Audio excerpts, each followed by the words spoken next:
नमस्कार, आपण पाहता हिरकणी न्यूज.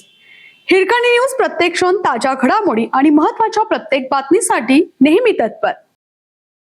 कर्नाटक काँग्रेसमधील सत्ता संघर्ष संपला. डी.के. शिवकुमार यांच्या या फॉर्म्युल्यामुळे सिद्धरामय्या गट मवाळ. कर्नाटक काँग्रेसमध्ये लवकरच राजकीय बदल होणार असल्याच्या चर्चा आहेत. सिद्धरामय्या डी.के. शिवकुमार यांच्यातील जुना वाद आता एका संभाव्य तोडग्याच्या दिशेने जात असल्याचे दिसत आहे.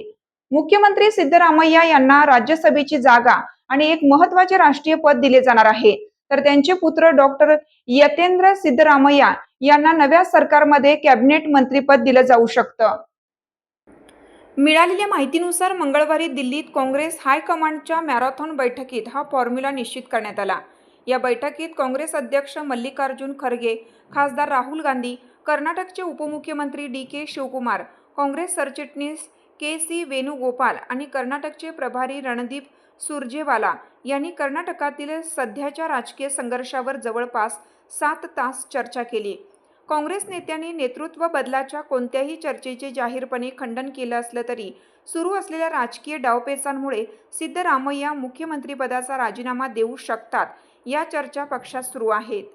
सिद्धरामय्या लवकरच मुख्यमंत्रीपदाचा राजीनामा देऊ शकतात. सूत्रांनी दिलेल्या माहितीनुसार काँग्रेसला आता त्यांच्यावर राष्ट्रीय स्तरावर मोठी जबाबदारी सोपवायची आहे, कारण ते देशातील काँग्रेस पक्षाच्या सर्वात ज्येष्ठ मागासवर्गीय चेहऱ्यांपैकी एक आहेत. 2029च्या लोकसभा निवडणुका लक्षात घेता त्यांनी केंद्रीय राजकारणात प्रवेश करून राष्ट्रीय स्तरावर एक मोठी आणि प्रभावी संघटनात्मक भूमिका बजवावी, अशी पक्षाची इच्छा आहे. कर्नाटकचे मुख्यमंत्री सिद्धरामय्या गुरुवारी आपल्या पदाचा राजीनामा देऊ शकतात. डी.के. शिवकुमार कर्नाटक काँग्रेस अध्यक्षपदाचा राजीनामा देतील.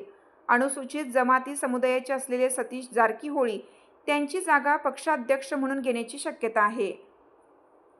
आपल्या हिरकणी न्यूज चॅनलला लाईक करा, शेअर करा आणि सबस्क्राईब करायला विसरू नका. आणि रहा अपडेट.